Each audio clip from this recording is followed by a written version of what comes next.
Welcome to Health Scope. My name is Theresa McCabe. I'm a public health educator for Niagara County Department of Health, Environmental Health Division. I also manage the Healthy Neighborhoods program. Today we have a really interesting program for you. It is something that's fascinated me for a long time, and I'm assuming that it fascinates a lot of our viewing audience today. Today we're going to be talking about hoarding. We're not just talking about people who are collecting things. We're not just talking about people who are just a little sloppy or maybe even a little lazy, but we're talking about hoarding. And hoarding is a many-faceted compilation of symptoms and patterns of behavior. We are talking about health issues, we're talking about environment issues, we're talking about mental issues, and of course emotional issues. And with me today, I'm happy to have two employees from our Niagara County Health System. We have with us Jodi Mckay and Timothy Deeks. They are from Niagara County Mental Health and Substance Abuse Services, right with our county in Niagara Falls and also in Lockport. So welcome to Health Scope. Thank you. It's good to be here. I'm so glad you could join me to have some experts in the field to discuss this very fascinating, would we call it a syndrome? We usually say disorder. A disorder. I think that's a really good thing. I did a little homework to learn more about the actual definition of hoarding. I think so many of us have a pretty good idea of what hoarding is, but I was looking on Wikipedia, don't we all? Yes. And it said that compulsive hoarding is also known as a hoarding disorder.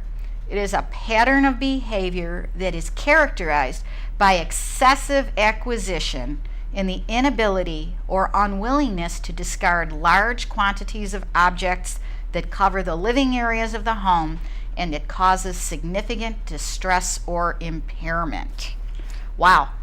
That's a lot of information in just a line, but would you like to add anything to that? Well, I would like to say I brought a prop, so to speak. Glad to hear that. We Okay. actually have the Diagnostic and Statistical Manual of Mental Disorders. It's usually called the DSM. So that is a good definition that Wikipedia has.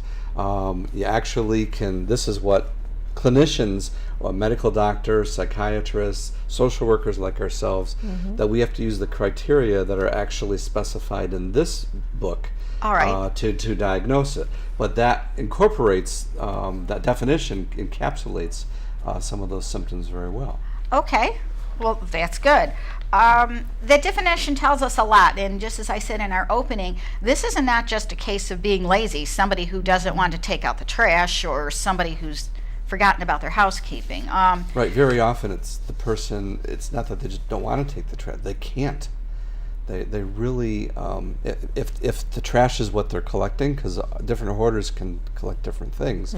One home that I was in a number of years ago, they actually were going along the sidewalk every trash day and bringing home 2 or 3 bags of trash.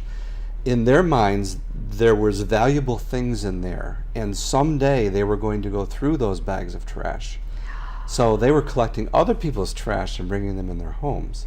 And there were all kinds of things, rotting food and all kinds of things in there, because they were bringing home the garbage, the sealed garbage bags. And every once in a while, maybe there would be that one little nugget.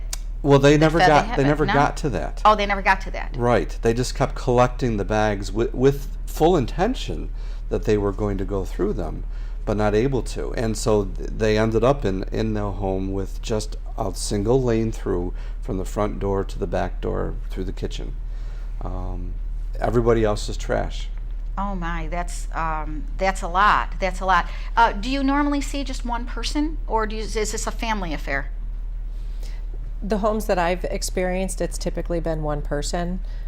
Typically people that hoard usually are very secretive and they're pretty isolated, but it certainly can. A lot of times, part of what the Wikipedia definition gets to is that it's interfering with your ability to live a normal life. And obviously when a person engages in hoarding behavior, at first it might be just collecting things, buying the same things, getting a lot of food or canned goods or repeated things from the grocery store. And at first maybe it's not so bad, but as things go and as space becomes more of an issue. It puts a lot of strain on relationships, and again, that's the way you would know that the hoarding issues are starting to become a problem. And so sometimes those individuals, unfortunately, are left alone because they're Yes. not able to maintain their relationships, because the hoarding behavior can eventually interfere with having a relationship. So what are you seeing in a hoarder's home? Trash? It can be a little bit of everything. Actually, I'll give you an example. My great grandfather lived in Ohio, and he had gone through World War II. His upstairs was okay, but after he passed away, his entire downstairs was filled floor to ceiling with newspapers. In his mind, he saved every newspaper because you could roll newspapers and they could become fuel for a fireplace if you ever needed it. So he felt that he was saving valuable things in his home. It took truckloads to empty that basement. Yes. So you see a variety of different things. It can be trash. It can be newspapers and magazines. It can be animals. It can be animals. It can be food. Wow. It runs the gamut. I've been in homes with people that have hoarded cats, and their homes become unlivable, where they can no longer safely live. They can't bathe. They can't do the basic daily things like bathing and cooking in their kitchen. Becomes very problematic. Wow, that's it's just an amazing concept. A lot of people, I've talked about this because I've been very excited about doing this program. I was telling a few people, and some people said to me, I always thought that hoarding came from a depression mentality. And that's not so. It's not so, really, that just because you might have grown up not having something doesn't mean that you're going to collect in excess now, because so many people went through a depression, and not everybody collects to excess. Am I correct? Absolutely, that's correct. Any of us can go through different traumatic events, and they traumas will affect us differently. And for one person, it may trigger what would be defined by that big thick book as a mental illness, and that could include a hoarding disorder. And another person could go through it relatively unscathed. Deal with it and keep going. And no one at this point is able to really predict who is going to be more severely impacted than another. And the way it starts, is it starting just because, like, someone, the leftover containers just start piling up? And, I always say, when I'm teaching environmental health, and I go into the classrooms and the communities, and I'm usually talking about fire hazards at this point. And I said, at what point do we start throwing things out because we have too much clutter? Is 20 leftover containers enough, from the takeout restaurant, or do we really need 25? Maybe we need 30. And how many plastic Walmart bags are we going to keep? Is 15 enough, or do we need 1,500 of them? So, like, where do you see it starting? You were alluding to the fact of where hoarding can start, and a lot of times, if it is indeed the fact of a past history of a traumatic life event for somebody, oftentimes people, the act of hoarding in and of itself can almost serve as a coping mechanism for them to deal with their stress. Oftentimes those people will, have a stronger emotional bond with their possessions, whether it be their books or their garbage or their animals, rather than with their family or friends. So those items become very important to them. I'm sorry. Is it almost a control thing? I could not control that person in my life, but I can control what I keep and what I throw away. It can be. Is it? But sometimes it isn't necessarily, because it can take different routes. So for some people, it can be a matter of delusional thoughts, things that aren't true, but they believe they're true. For other people, it could be a safety issue like that was with my great-grandfather. He felt safe because he felt like if he ever couldn't pay his heat bill, he could burn all these old newspapers that were rotting in his basement. Wow. So it was a safety thing for him, although it created a fire hazard that he didn't recognize. So I think it depends on the individual, but it can manifest itself for different reasons. I found doing some other reading, and I should have maybe mentioned this earlier, I was going to bring this up, that a lot of times people who hoard look at everything, or look at a lot of things, as a potential craft item. A potential craft. Oh, look, there's an empty milk carton. I can turn that into a birdhouse. I can turn that jug into a funnel. I can, and I'm going to get around to that. We're going to make egg cartons into little styrofoam flowers someday, but we're just going to keep collecting them. And I've had people tell me, oh, we cleaned out my grandmother's house.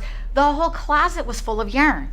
I mean, how many Afghans can one person make, or fabric scraps or whatever, because one day that quilt is coming. But they have a tendency to look at almost everything as a future craft item, So it becomes a problem when it begins to interfere with your life. Yes. And there's a fine line with that. I mean, you could stuff a whole room with yarn because you're going to knit Afghans when you retire. I don't know.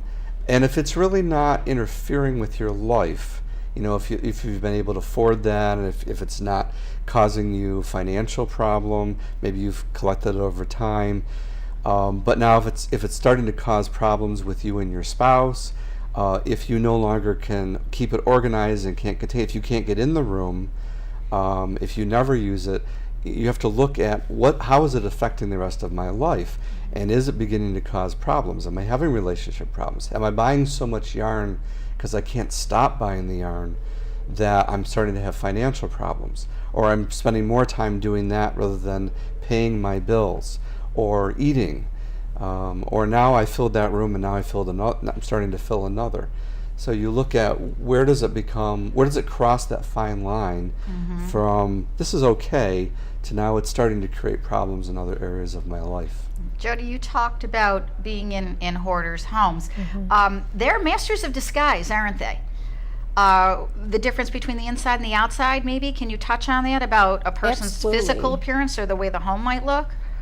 Absolutely. I've seen people outside of their homes that if you saw them in the clinic or at the store, by no means you wouldn't be able to tell. They can function very well. And we oftentimes, when it becomes a problem for people, is when they get older, and sometimes they might not be able to hide it anymore and somebody has to enter their home for whatever reason. And then that's when people might realize what a problem this has become for them, when it starts to interfere, as Tim was saying, when it starts to interfere with their life and they can't function safely. Yes, I've seen things on Buried Alive, where people, there's nowhere to sit, there's nowhere to eat, the beds are covered, the floors are covered. Environmental health issues, this is a disaster. We're talking about asthma triggers, we're talking about fire hazards, cockroaches, rats, mice, bed bugs, all kinds of stuff, fleas. And then you've got the emotional stuff they can't let go. Does a hoarder know that they're doing wrong?